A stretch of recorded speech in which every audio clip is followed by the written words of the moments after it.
It's your boy OK. Everything is O. What's up, everybody? So, y'all know how I like my documentaries and shit.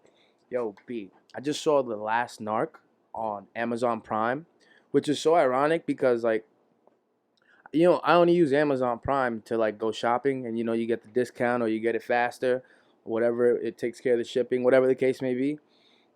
But I knew they had movies there for at least a year. I've known. I think I didn't know like this was random. Pardon, I was parched. And like I said, I love my documentaries, and I don't know why. There's something about I thank God that I don't like I wasn't like born into that type of lifestyle. Where I had to like cross a border or anything like that. Like you know drugs and killing and violence, all that crazy nasty stuff. I'm so grateful I didn't have to, and I know that happens in the States here too, but the large scale that it happens and the brutality that like I just encountered through this documentary. And it's not even only them. I've watched the Pablo Escobar documentaries. I'm sure you guys have. I've watched the Cali Cartel documentary. Sure you have. I even watched the Pablo Escobar one in Spanish because it had English subtitles on the bottom. And that dude that played the Spanish Pablo Escobar, where it was like a novella, it was like 72 episodes. I was in that bitch. Like it was a really good. I There's something about it, that lifestyle that is like the unknown. That's completely, you read about it. You hear about it in movies. Sometimes it's actual real life and it's in the newspaper, and you're in shock. Like I was in shock. Like they start this documentary and this DEA agent is like dismembered, and the torture of this man. Ah, man, it's so crazy. So Kiki Camarena, right, in the 80s, the mid 80s, he was a DEA agent, and he was in charge with going down to Mexico and breaking down the Sinaloa cartel. So he would have his informants and shit like that, blah blah blah. He, doing his cop job, and he was doing his job. He was doing his job, and when you do your job good, you get notoriety from good and bad. And it was plain as that. And he was in the heart of it. He's in their country, stopping their flow of money. Salute to this man, Kiki Camarena. Yo, if you think you got balls and shit, yo, that's some balls right there. He went to their territory on their land and said, nah, I'm going to stop y'all cash flow and get y'all arrested and get y'all locked up. The real reason that he even got was really on their radar, though, was he got a plantation he destroyed by the government. He found with his surveillance $150 million the cartel had in this plantation. Like, this is one of their biggest marijuana fields ever, and he got it destroyed. You gonna tell me somebody wasn't mad? And I don't get into specifics with names and all that shit because honestly, I don't remember half the people's names. So watch it. But I tell you, it's so crazy that the police officers, the people that they have in this documentary, are actual people that were part of the events that happened to Kiki. They either drove his body, part of the kidnapping. How sick is that? And then you ask yourself, because I ask myself, why the hell would I believe these people want to confess about these things now? It's not only until you really get into the documentary where you realize it's no bullshit. It's legit. Like, one of them is really perturbed. One of those police officers is really perturbed, and at first you think he has a problem. But I watched it twice to see he don't have a problem. He's disturbed, yo, off of the things that he did and the things that he covered up for the cartel. He's disturbed how close he was to El Chapo, not once, but 2 times. He's disturbed that he worked for them. Literally worked for them, did their dirty work of killing people and being orchestrated and being part of these things. He's disturbed, which is why these people, all 3 of these gentlemen, they all come forward. 2 of them police officers and 1 was their boss, and they all worked for the cartel, which is sick. Which is like, we know these things happen, but again, when you see in front of your face and you realize how real life is, you're like, God damn. It takes me by storm the fact that a, a, a, a street gang, nonetheless, can run a government. Is that like what goes on now? Are the powers that be that run the United States like a street gang that nobody knows about? Or there's little sectors of street gangs like the CIA and the DEA, and there's little sectors of street gangs with their own little power and secrecy that control little parts of the government in some way, shape, or form? Because the cartel, they have it broad and open it's right there. They've been bodying people forever. They've been murdering people forever that anybody got on their way.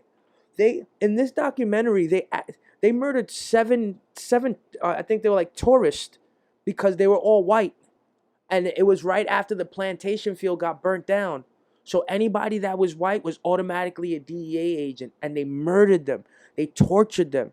He said they ran a rope through a woman's vajayjay and burned her shit. They tortured these people because they assumed that they were DEA agents, and they weren't of the sort. That's monstrous, yo. Like, this documentary made me cringe that I had to watch it twice.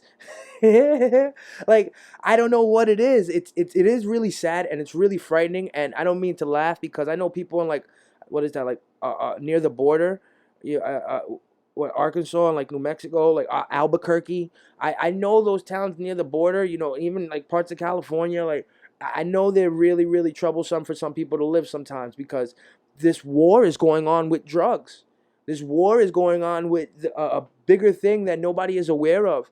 Not too long ago we read about a family getting murdered in a car because of the cartel. It is sad. So it's not nothing to laugh about, but it's bananas that these things really happen. I can't get over the fact that at the end of the documentary, towards the end of the documentary, they start to break down who the players involved.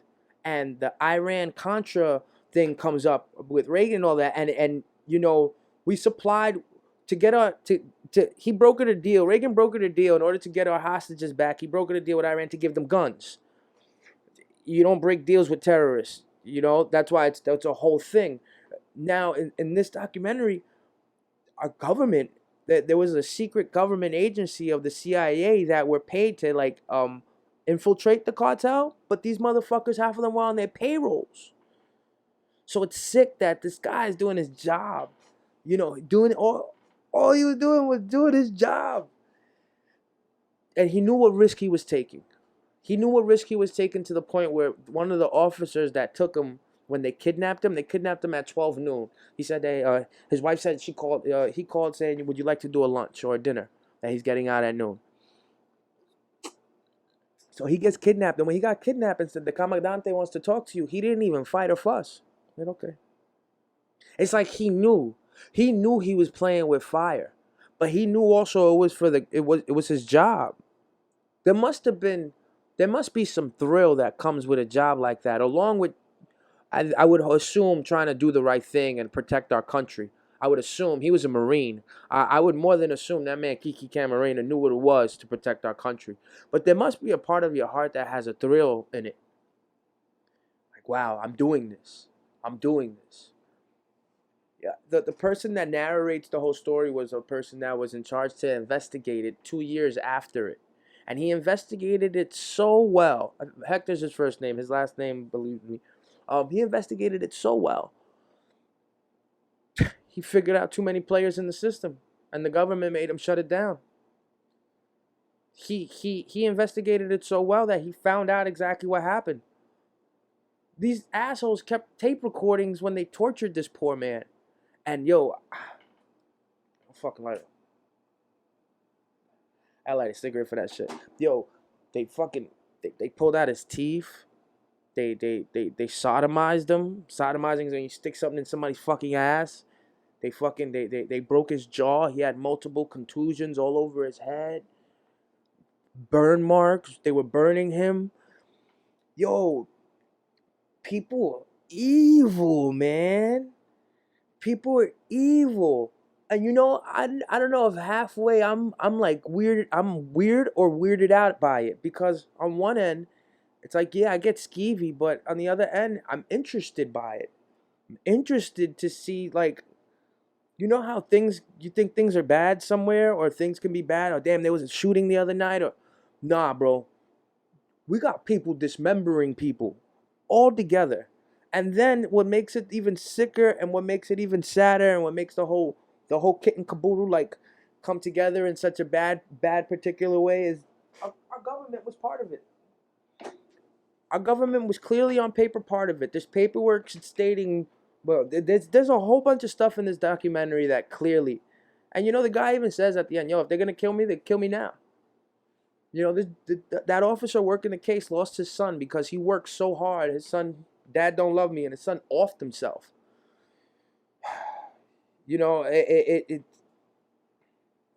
never know what other pain comes from you just trying to do the right thing.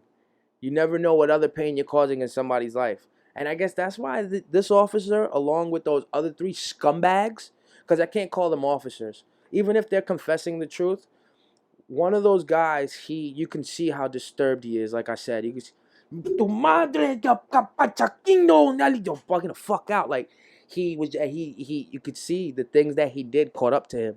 The things that he did, the things that he witnessed, and the things that he was a part of caught up to him so much that shame is his ultimate grim reaper, because he has to live with that shit. You can tell these people felt that pain.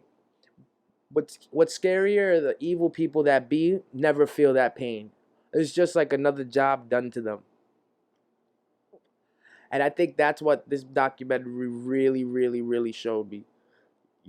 Kiki was a good officer. He did his job. He did what he had to do. He tried to do the right thing. And when it came down to it, what this documentary looks like is that our government let him down. Our government let him down completely. That's the saddest part. So it's a big rest in peace to Kiki. Salute to the officer that came through did his homework and tried to figure this case out and figured this case out. Figured this case out. Yo, it's crazy. The government can have all this paperwork right in front of them, and as long as the person on the other side of that stand is saying, no, I wasn't there, I don't know what you're talking about, government goes, okay. It's sick. It's sick. And when you think you know evil, just think about being dismembered, and think about being kidnapped. Think about being tortured. That shit still happens. It still happens, ladies and gentlemen. Hey, yo, with that, I'm out of here. It's your boy, OK? Everything is all skirt. Go watch the Last Narc documentary on Amazon Prime. That shit is dope. It's only 4 episodes, so it's not one of those 12 long ones and then dries out.